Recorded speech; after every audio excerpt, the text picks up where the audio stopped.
The UFC Saudi Arabia card lost its main event. Khamzat Chimaev is out. Apparently, he's the sickest any human being has ever been in the history of time, and he is no longer in this fight. They did replace him with Aliskerov. He was supposed to fight at UFC Vegas 93, and they said, guess what? Much better opportunity. You're going to get a main event against Robert Whittaker on the other side of the world. Pack your shit. We're heading out. So Aliskerov is headed to Saudi Arabia. He will be fighting Robert Whittaker in the main event of a free fight night card at UFC Saudi Arabia. My name is Angelo. This is We Want Picks, and I'm going to break down the entire UFC Saudi Arabia fight card, giving you my picks, predictions, and bets. But before I do that, let me tell you about premium membership. It's only $10 a freaking month. And that $10 will get you access to all of our bets, all of our picks, all of our tools, our insight, our round line leans, and more. One of those bets that you get access to is the safety parlay. The safety parlay is a parlay that we put together for every single card, and safe is the key word. It hits at almost a 70% event win rate. So of 10 events, 7 of them, the safety parlay should hit. You can unlock the safety parlay and everything else right now for $10 an entire month. That'll get you this card, UFC 303, the next card, all of that for just $10. WeWantPicks.com. Click Become a Member at the top. It's more than just some bets, though. You are going to get the line movement tracker. We have a whole suite of tools, and this is one of them. The line movement tracker is going to give you the opening odds, the current odds, the win probability, and the line movement for every fighter on every card. You're also going to get the detailed data, metrics, and analytics. If you're the type of person that likes to do your own research, you like to look at data, well, we have that for you. Instead of spending 10 hours bouncing between 15 different websites to compile all the data you need, we have it right here ready to go. You're going to get every fighter, all of their grappling stats, their biometrics, their striking stats, their records, how those records are made up between submissions, decisions, wins, losses, all the data you could ever want or need right there at your fingertips. You're also going to get the best DraftKings ownership projections in the world preloaded into the DraftKings optimizer. This will build DraftKings lineups for you. This will build 150 lineups for you with just one click of the button. But it doesn't end there. You're also going to get more than just me and this beautiful face breaking down fights and giving you his bets. You're also going to get Artem. Artem is picking perfect PFL cards. Artem is giving you his PFL picks and bets, his regional shows, the UFC as well, and then we have an artificial intelligence. The artificial intelligence is picking fights based solely off of historical data, and it is doing so at a remarkable accuracy. We are then taking that information, taking those picks, taking that, and developing betting systems around it. We have 2 different betting systems we have developed around the artificial intelligence picks. All of this stuff, a million other things that I'm not going to mention because then this video gets way too long, is available right now for only $10 an entire month. Just go to WeWantPicks.com, click Become a Member at the top. I'm going to break down this card, and I'm a little sad. I preferred the Khamzat Chimaev main event. I thought that was a better fight. But let's just take 30 seconds and shit on that goofy weirdo. First of all, he became very famous in peak COVID, when the UFC was at Fight Island in the middle of COVID because they couldn't host events in America. They did it in Fight Island. Khamzat Chimaev rose to fame by fighting like 3 times in a month. He has now fought 4 times in 4 years. The dude's fighting once a year. Every other week he has some infection. Every other week there's some injury. He's missed weight. Khamzat Chimaev is turning into an absolute clown. The guy is a full-blown clown shoe at this point in his career, which sucks because he is so unbelievably talented, and there are so many question marks around how good actually is he, and it doesn't look like we're going to get a lot of those answers, at least not in any sort of timely fashion. He's supposed to fight at UFC Saudi Arabia. Now he's sick. Dana White did his video in front of the big board. He's so sick. He's the sickest. What does that mean? How sick? For how long? Like, does he have diarrhea and he'll be good in a week? Are we not going to see him for another year? Khamzat Chimaev might go down, and this is dramatic, as one of the biggest wastes of talent or biggest unknowns in UFC. We'll see what happens with him. We still have an excellent card. This card is free. If you're in America, this is on Channel 7, ABC. This is a free fight night card, and it is a very good one. We did lose a fight. We had another switch, and then obviously the main event changed. But let's go ahead and break this card down. Opening up the UFC Saudi Arabia card, we have Long Zhao taking on Chang Ho Lee in the Road to the UFC Tournament Finals. But if you don't know what the Road to the UFC is, it's essentially the Contender Series, but in Asia and in a tournament format. And it's really designed to build regional talent. The UFC has saturated the American market, right? They're saturated in Europe for the most part. Bellator has made some headway. They're doing shows in Ireland. But for the most part, the UFC has almost all the fans they're going to have in a couple of regions.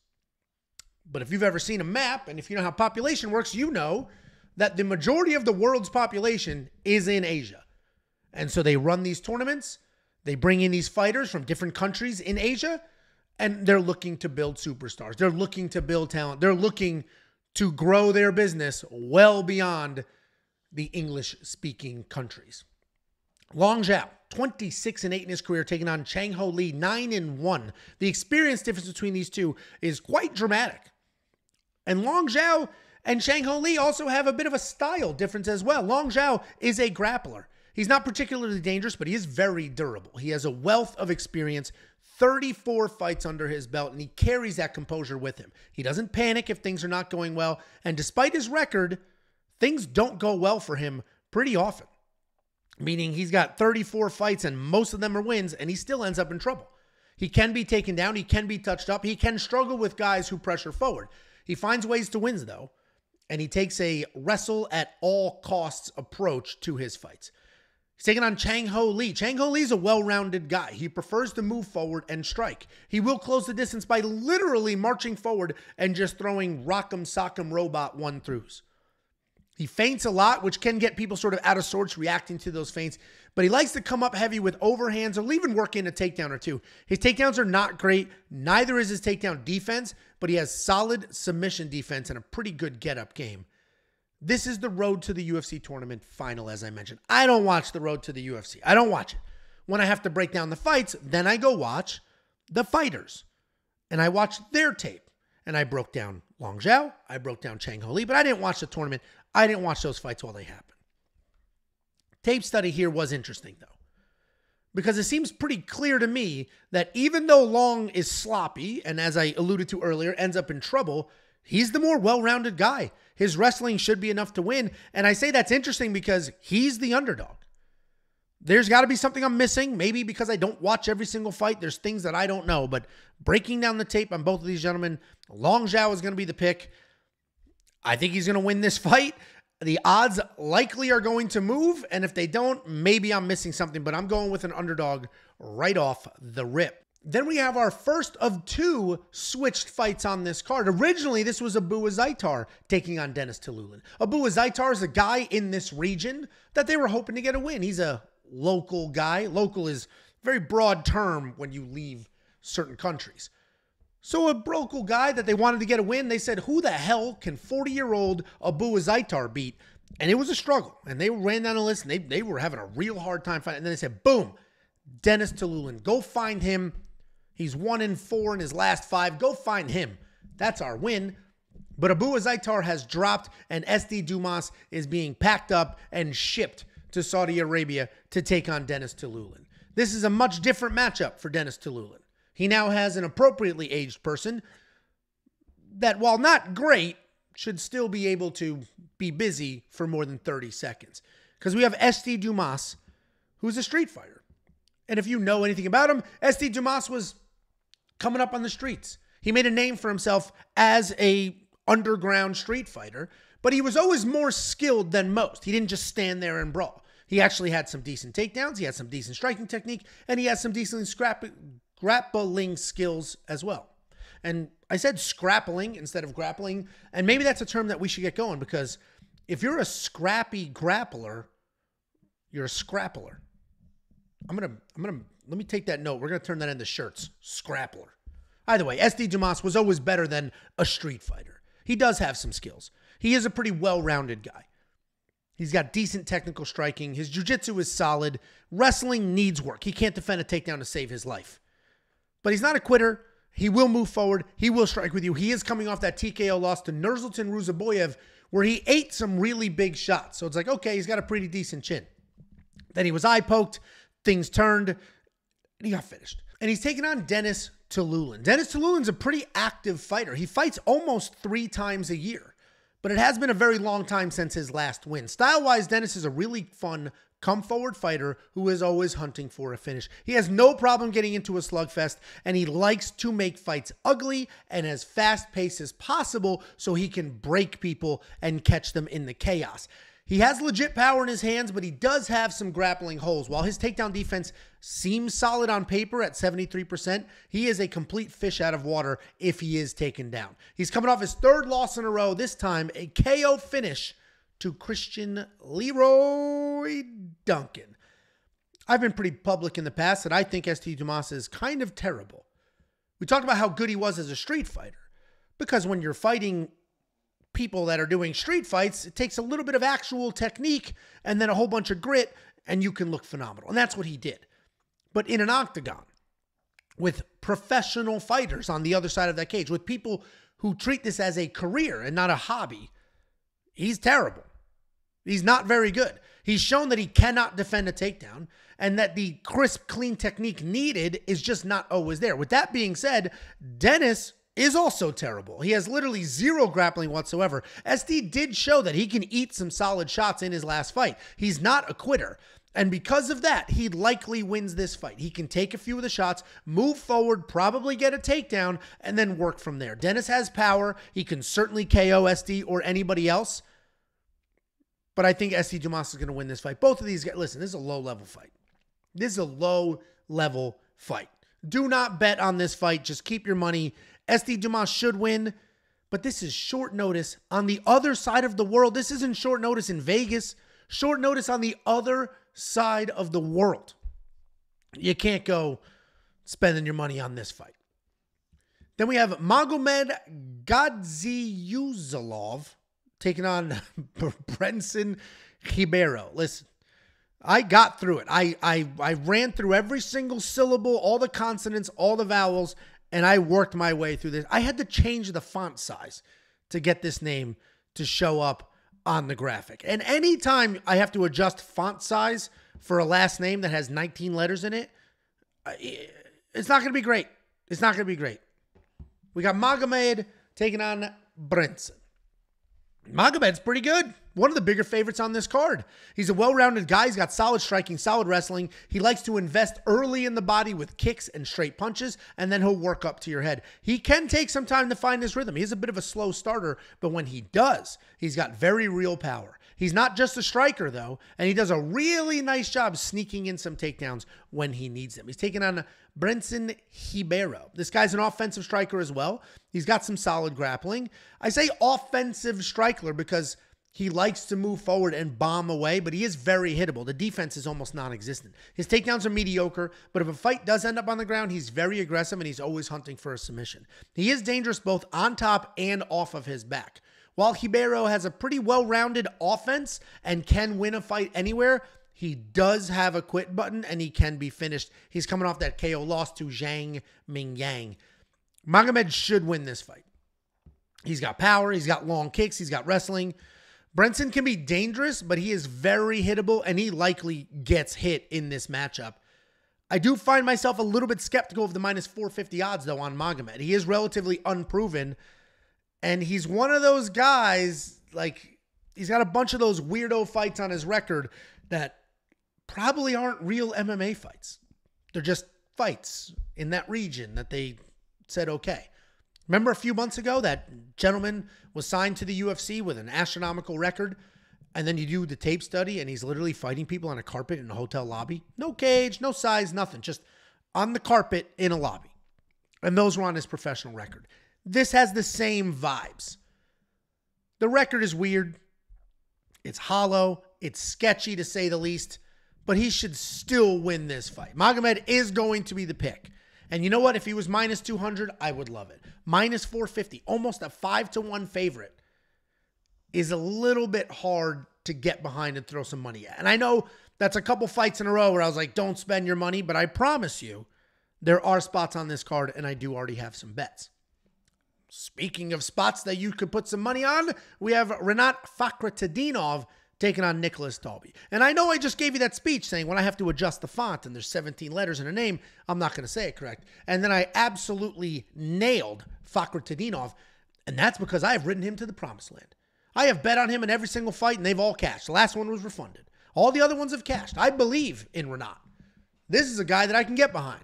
Shows up, wrestles his absolute ass off, gets as many takedowns as he wants, plenty of control, plenty of cardio, tough as hell, stays busy on top. I can get behind Rinat. He is coming off of that draw, though, to Aliskerov, where he beat Eliza the first 2 rounds, even dropped him with his hands. But then in the 3rd round, almost got finished. Gave up a 10-8 round. It forced a draw. What I learned from that fight is, wow, Rinat's got a little bit of power in his hands. I also learned he's not invincible, but he is tough. He's not going to quit. He could have quit in that 3rd round, and he didn't. He stayed tough, forced the draw, and got out there. I'm going to say unscathed, but obviously he was almost finished. So not completely unscathed, but he did survive and make something happen when others may have quit. And he's going to need those survival skills. He's going to need to stay tough because he's taking on Nicolas Dalby. And despite being 39 years old, Nicolas Dalby is tough. I was about to say good, but he's got that karate striking, which I hate, and the ridiculous breathing situation. Either way, Nicolas Dalby is a pretty well-rounded guy that has accomplished a couple of things, including just beating a big-time prospect in his last fight. He is that karate-style striker. I hate that. I hate that style. A couple of people have done it well. Wonderboy did it well. Lyoto Machida did it well. That's it. That's it. The rest of them struggle with it. Either way, that's a rant for a different day. He likes to stay mobile. He will switch his stance pretty often. He's got a good amount of power, but he can be hittable. He averages more than 1 takedown per fight, but he does have a very low 30% takedown accuracy. His striking is just okay. His grappling is just okay. And all in all, he's just okay, but he is okay everywhere. He's very well-rounded. There's not any gaping holes in his game, but he's not particularly dangerous. He did just finish Gabriel Bonfim, though, where he survived an early onslaught and then turned it on and basically fraud-checked the guy. That's one of the few times where fraud check is an appropriate. I mean, he was supposed to run through Nicolas Dalby, was running through him. It got a little bit tough, and that was it. Done. So credit to Nicolas for staying tough in that fight, and he's going to need to have that same attitude here. He's going to need to stay tough here. But we know he will stay tough. He's not a quitter. So Rinat is also going to need to do what he does. Come forward, shoot a million takedowns, be very heavy on top, but not let up off the gas. Stay on top, heavy pressure. Don't give Nicolas room, because if you give him room, he could just rise from the dead like The Undertaker, like he did in his last fight. Both of their last performances have me nervous. I'm very high on Rinat. I am picking Rinat. But their last performances do have me nervous because we watch Rinat almost get finished. We watch Nicolas Dalby survive an almost finishing to get his own finish.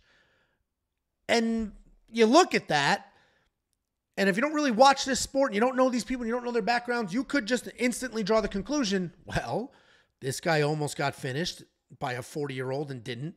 This guy finished a much younger, faster, more athletic guy. Pretty sure Nicolas Dalby's going to beat Rinat. I'm fighting the urge to buy into that. I'm going Rinat. He is a guy I believe in. He's a guy that you can trust. We watch a lot of fighters, you can't trust them. They're supposed to wrestle and they don't because they're idiots. They're supposed to shoot takedowns and they don't. They're supposed to stand there. Nice high tight guard. And they don't. They start spinning around. Rinat is not a guy that's going to take unnecessary risks. You can trust him to move forward and do exactly what he's supposed to do. And I think that trust, I think the confidence that he has in his wrestling, his unwavering commitment to the wrestling should get this done. Rinat is going to be the pick. Then we have a sneaky good fight in Muin Gafurov taking on Kyung Kang. I say sneaky good because Muin hasn't found a win yet in the UFC. He's lost. I'll wait. You're probably laughing so hard at that joke that you're not going to hear. I'll wait. I'll let the laughs die down because I see what it is. I said Muin sounds like win, but he hasn't gotten a win in the UFC yet. So then I said lost. Okay. No, the people in the back that didn't get it at first because they don't really have a sense of humor got it after I explained it. The laughs are dying down. Let's break it down. This should be an interesting fight, though, because Muin is good. He's a well-rounded, highly skilled guy. But Kyung Kang is also good, but hasn't really been able to put all of these things together as consistently as you would like. Muin is a wrestler. He's going to plant his feet and trade punches with anybody, though. And that's the unfortunate reality. He's incredibly exciting. He's incredibly high-paced. He has solid skills everywhere. He's got power in his hands, solid wrestling, solid speed, solid cardio. But he does get sucked into brawls, and then he loses complete control of the situations. He is looking for his first UFC win. But his 2 losses are actually pretty quality. His first one was a short-notice debut loss to John Castaneda. And then most recently, he got caught by Said Magomedov when he shot a takedown. Okay, Said's submitting everybody with that freaking guillotine, and Sexy Mexi is very good. Again, I did not give him that nickname. That is his nickname. I'm not commenting on his attractiveness. I'm just saying what his nickname is. And he's taking on Kang. Kang is a very well-rounded fighter in his own right. He uses range to keep you at distance before working in takedowns.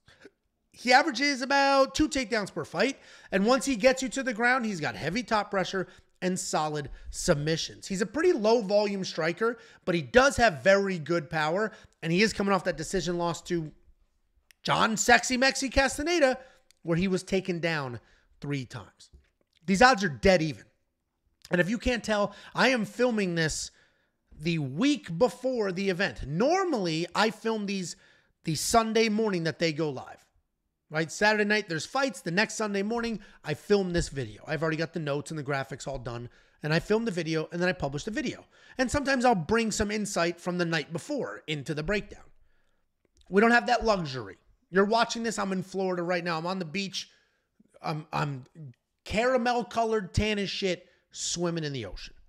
So I'm recording this early so that I can enjoy Florida and you still get your video on Sunday as you expect. So as of right now, the odds are dead even. -110, -110. When you're seeing this, what will the odds be? Hell if I know. But I'll tell you what side I'm going to be on. And I'm going to be monitoring those odds. Because if my guy moves to an underdog, I'm going to keep a very close eye on it and I will bet on it. If my guy goes -115, I'll probably hit it before it goes any farther. And I'm going to keep an eye on it using the line movement tracker. If you go to WeWantPicks.com, under tools, click on line movement tracker. You're going to see their opening odds and the current odds. And that moves. As we update it, it moves. Throughout the day, that will move. And if you see a line going in a direction that you want it to go in, just wait. Just wait. Keep checking on it. Keep waiting. If it's going the wrong way and you still like the number, just hit it before it gets way out of control.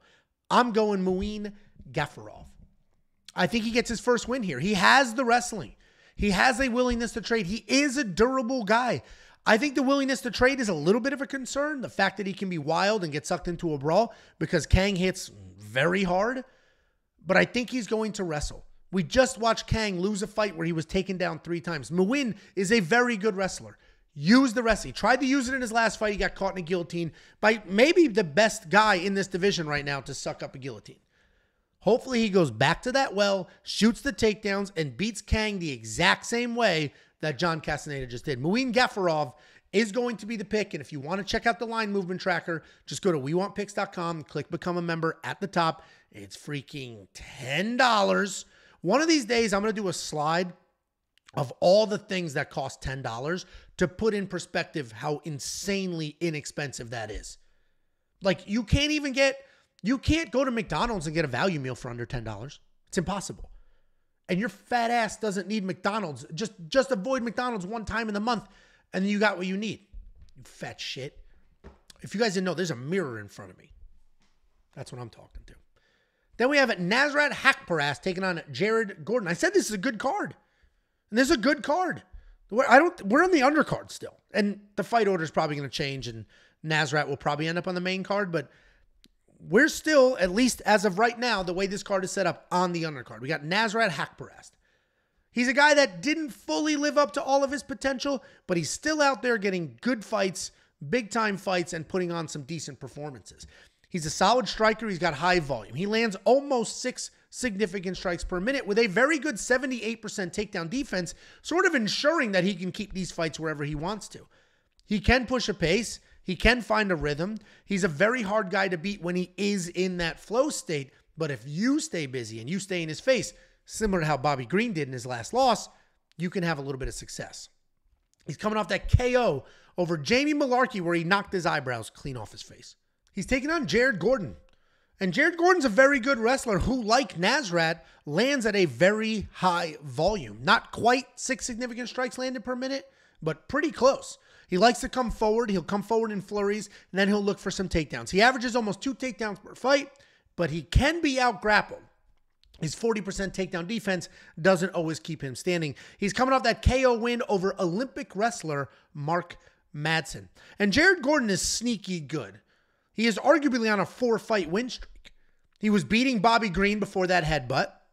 He definitely beat Paddy Pimblett and got robbed in a bad decision. So all of a sudden, Jared Gordon is on a 4-fight win streak. He's 22-4 overall.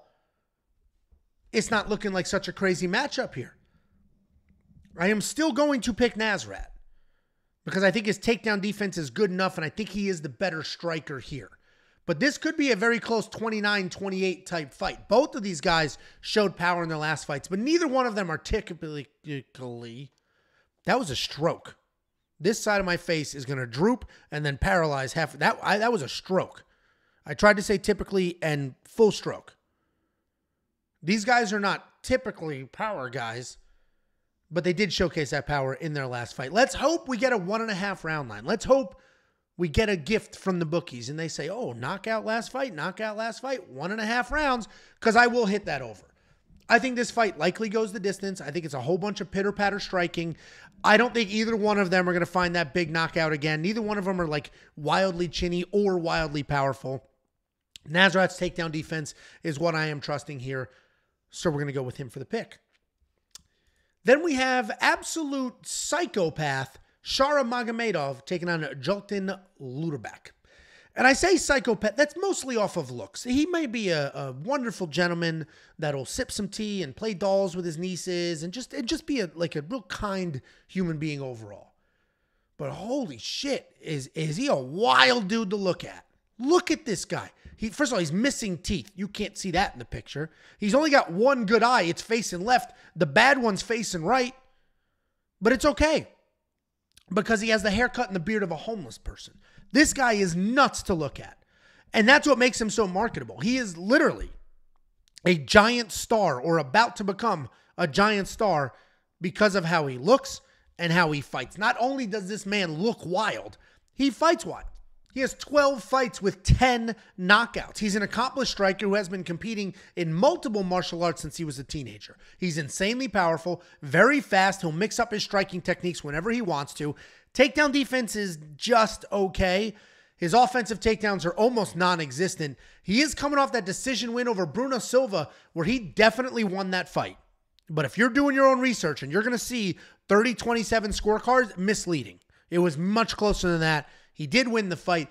What was really nice to see is he didn't stop. He was taken down a handful of times. And on the ground, that dude did not stop. He was always doing something, always trying to get up, always trying to finish, always working. And that was great to see, because we knew he was a wild, scary kickboxer. We didn't know what would happen if he ended up on the ground, and now we do. He's not going to look great, but he's not going to settle and just let you boss him around either. He's taking on Joilton Lutterbach. This guy's also a kickboxer. He's got some speed and some athleticism. His striking is fast and versatile, but it's not powerful. Of course, he's got some knockouts on his record, but he does like to bounce around on his feet. He'll throw jabs. He'll set up other techniques. He's got great counter-striking, heavy leg kicks as well. His takedown defense is solid, but who cares? It doesn't matter in this fight. Shara originally was supposed to fight Ihor Potieria. That would have been an absolute massacre of a fight. That would not have gone well for Ihor Potieria. Instead, he finds himself fighting another high-level kickboxer. And Joilton certainly is a tougher opponent than Ihor was going to be, but I don't know if he's good enough to pull off the upset. His striking is fast and dynamic, but there is no power there essentially at all. Meanwhile, Shara is all power, all gas. He fights for a finish. Shara should win here. I do expect this betting line to get wildly out of control. So if you're going to bet on him now, because I have a feeling Shara is going to be minus 500 unreasonable come fight night. And come fight night, hopefully you have an extra $50 in your pocket, and hopefully I send it to you. Because if you go to wewantpicks.com/bets and you use our links to sign up with any one of those partners, we send you $50 as a thank you. It's affiliate marketing. We have the links. You use the link. You sign up. They know that you used my link. They pay me money, and then I slice off that money, and I give $50 to you. It's very easy. It's very straightforward. WeWantPicks.com/bets. If you sign up, if you make a deposit, we send you $50 as a thank you. You can then use that $50 to become a premium member. One of the things that we have on premium membership is an artificial intelligence that picks fights off of data. And if that isn't remarkable enough, we have then interpreted the data. The human beings have looked at the data and then developed betting systems around them. On the website, we have a full breakdown of what the betting systems are, how they work, how you can interpret the artificial intelligence picks and work on your own betting systems. All of that, the tools, the picks, everything else, only $10 a month. Just go to WeWantPicks.com, click Become a Member. At the top, this card, UFC 303, will be included, as will the next one. And if you want to see what that actually looks like, you want to peek into premium membership, this ridiculous face on this bright red thumbnail is a video on the channel. Just go to We Want Picks on YouTube, click on videos. You will see this insane picture. It's a full walkthrough of every single field, every menu item, every tool, feature, bet, everything on the website.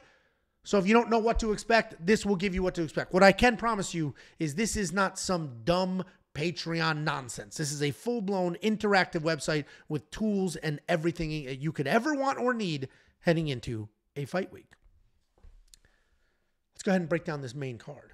Another very good fight. We have surging Magomed Naimov taking on Melsik Bagdasaryan. Again, I don't know if this fight order is going to change, but as of right now, this is the main card opener. And it seems worthy of a main card opener to me. This should be a very fun fight because Magomed Naimov is a very well-rounded guy. He does prefer to strike, but he can wrestle when he needs to, and that is going to be key in this matchup. He is fast. He is athletic. He's got that old-school martial arts striking style. He likes to plot forward and throw in combinations. If he closes the distance, he's going to clinch up and then strike from there. He will actively defend takedowns early, but if the striking isn't going the way that he wants it to, he will reverse course and shoot his own takedowns. He's coming off that injury win over Eric Silva. It was ruled as a TKO KO, but don't just look at that and be like, wow, he knocked that dude out, because that's not quite what happened. He's taking on Melsik Bagdasaryan. He's a very aggressive striker. He's always moving forward. He's got a diverse striking style and does a great job mixing things up.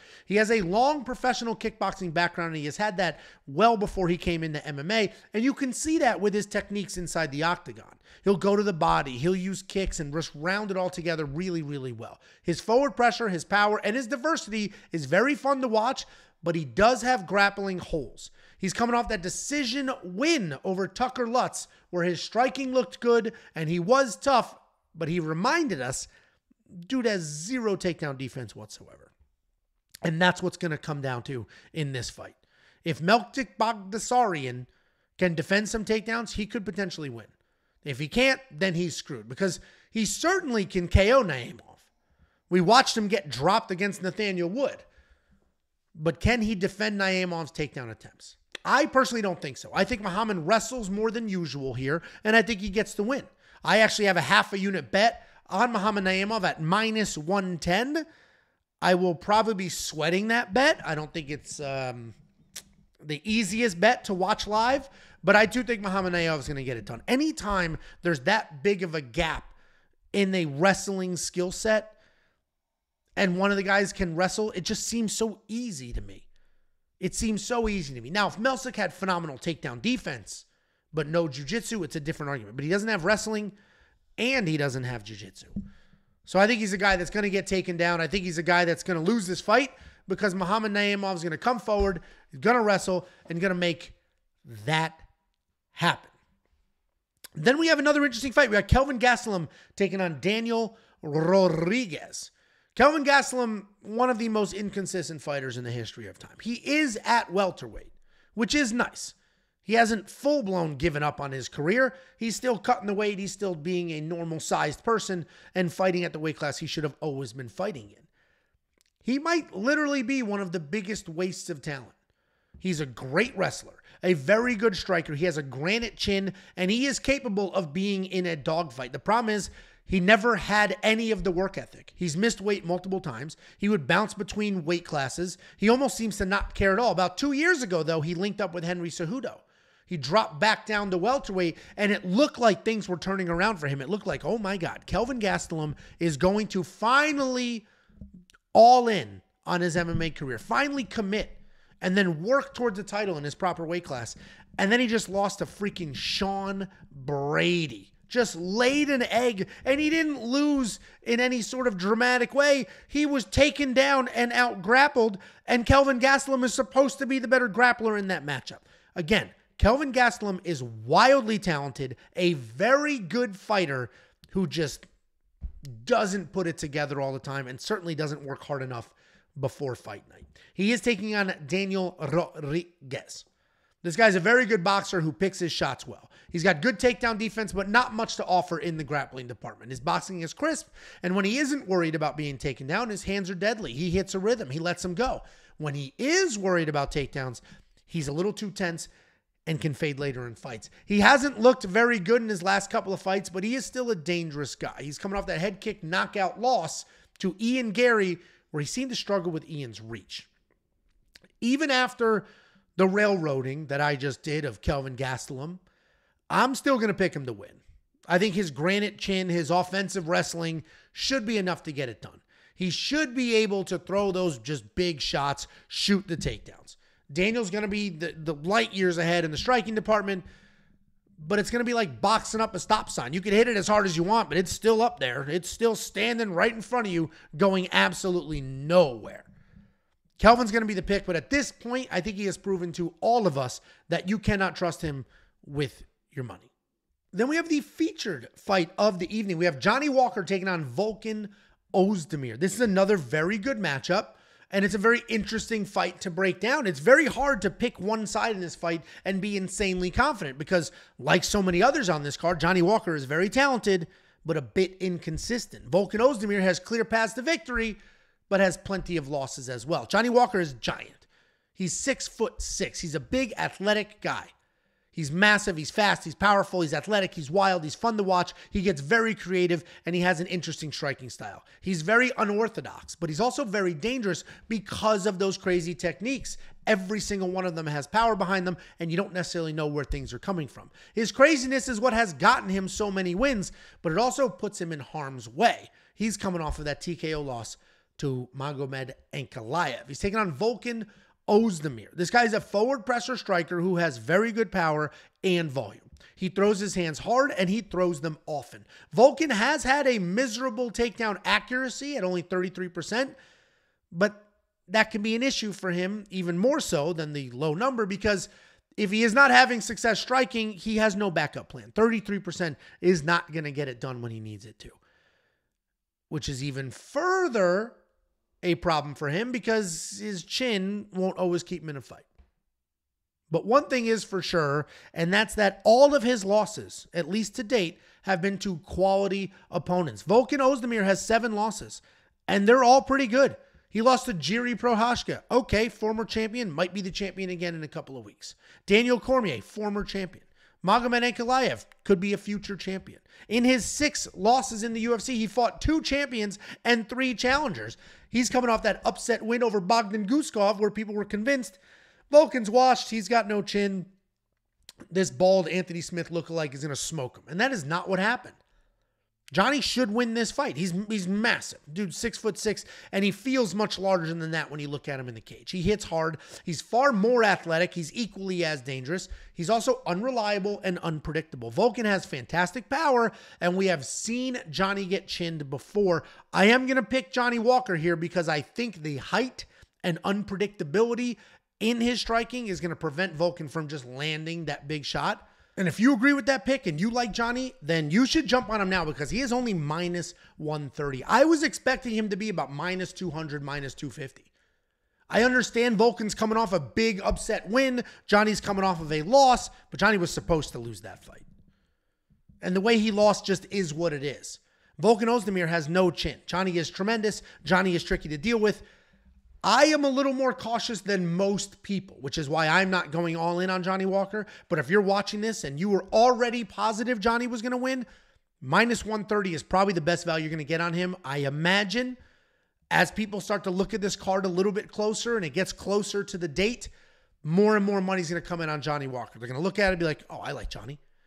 And all of a sudden, he'll be around minus 200, if not worse than that. Then we have an incredible co-main event. This could be the co-main event of an actual pay-per-view. This and the original main event were almost pay-per-view quality. This is a phenomenal card that is solid up top and on the undercard. We got Sergey Pavlovich taking on Alexander Volkov in what could dictate the next title shot, or very close to it. This will certainly change the landscape of the heavyweight division. We got Sergey Pavlovich. This guy is a beast savage of a striker. He is mostly a boxer. You're not going to see a ton of kicks out of him. He kind of has pencil legs, if I'm being honest, but he's insanely fast, insanely powerful, especially for heavyweight. His striking volume is impressive, and he trusts his chin enough to stand in the pocket and bomb away. Trusting his chin was a problem for him in his last matchup, but his speed will usually keep him one step ahead of everybody else in this division. He has 0 takedowns in the UFC. He's only been taken down one single time so far, so it's really hard to say how good his takedown defense is or is not. But this guy's dangerous as shit. He is coming off of his first round KO loss to a short notice Tom Aspinall. But then the question becomes, is Tom Aspinall just the best heavyweight on the planet right now? Maybe the best heavyweight ever? Or did Tom Aspinall just catch this dude and that was just lightning in a bottle? I guess we'll find out. But Sergey Pavlovich is going to be tested again. He's taking on Alexander Volkov. Alexander Volkov is not only a top 10 heavyweight, he has been a top 10 heavyweight for the better part of 7 years. As others have risen and fallen in those ranks, Alexander Volkov has been a beacon of stability, similar to the safety parlay, frankly. Huge wins, I mean, a giant percentage of the time. Honestly, his nickname, okay. All right, I'll ease up, guys, don't worry. Volkov's a very good striker. He's very smart and has insanely high fight IQ. You're not going to see Volkov making terrible decisions in fights, shooting takedowns when he shouldn't, hanging around for something he shouldn't be hanging around for. High IQ guy that has very good striking. He giant at 6'7". He picks his shot well. He doesn't really have a ton of power, but he's got plenty of volume and timing, and that suits him well enough to get finishes. He is a very durable guy and has fought the literal best in the division since his UFC debut in 2016. He's coming off 3 finishes in a row, the most recent being a submission win over Tai Tuivasa. In theory, if you just look at it and you don't analyze it, you don't think about it too much, Sergey should be an easy pick. He might be the fastest, hardest hitting heavyweight in the division. But in reality, he's a one-dimensional boxer who just got knocked out. If Sergey doesn't land early, he's going to have a very tough fight, and I honestly don't think he's going to land early. Volkov is absolutely huge at 6'7", which means it's going to be hard to reach his chin.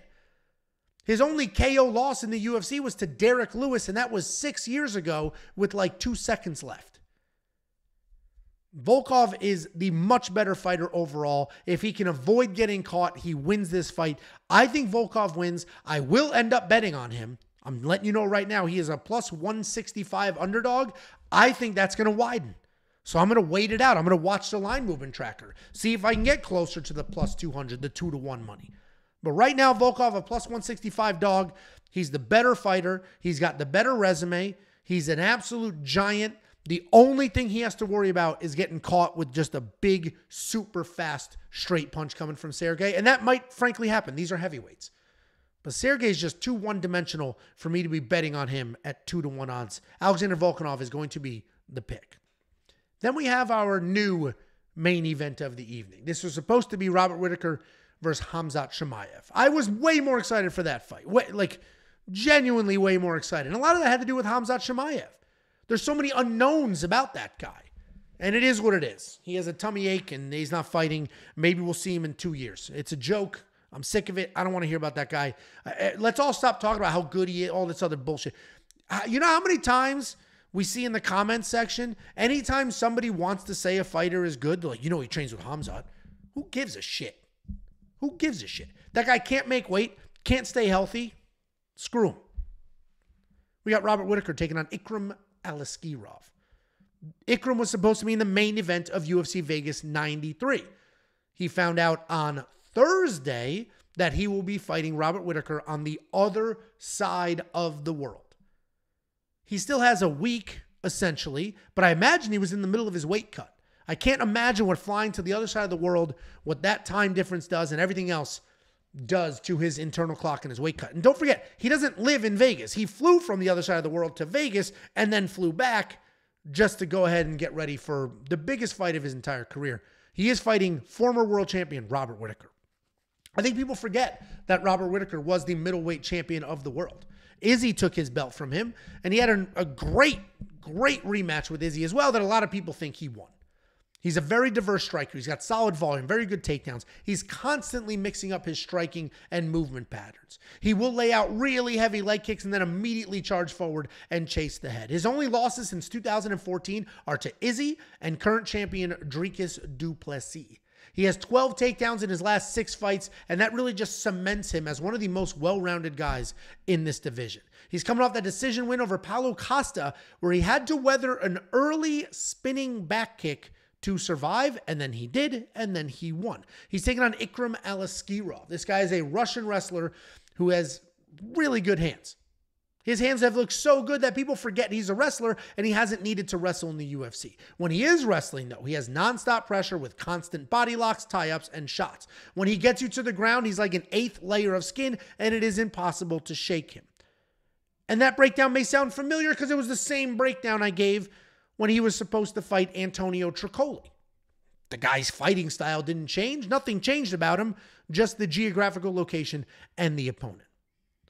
His striking is very quickly improving, so much so that people are forgetting he's a nasty wrestler inside the octagon. He's got that high, tight guard, solid combinations, very good power, and he is coming off that second first round KO in a row over Warley Alves. The odds for this fight dropped. They dropped eerily fast, like almost instantly. They announced this fight 25 minutes later. BetOnline had odds. And the odds had Robert Whittaker as a slight -135 favorite. That seems spot on to me. He should be the favorite. He's the far more accomplished, far more battle-tested, more well-rounded. He was already on the continent where this fight is taking place. Robert Whittaker should be the favorite. Ikram was mid-weight cut, had to pack up, fly to the other side of the world for a main event. Ikram was also preparing for a bum. He was supposed to fight Antonio Tricoli. That guy sucks. The level of competition increase from Tricoli to Whittaker is insane, and hopefully when he was preparing for Tricoli, he didn't take that fight too lightly. With all that being said, I actually think Ikram wins this fight. His current wins are borderline trash. If you're going to go through his record and try to compare records, it's ridiculous to do that. It's ridiculous to do that. Robert Whittaker is one of the most accomplished guys in middleweight history, so you're not going to be able to compare resumes. And Ikram's resume is especially bad.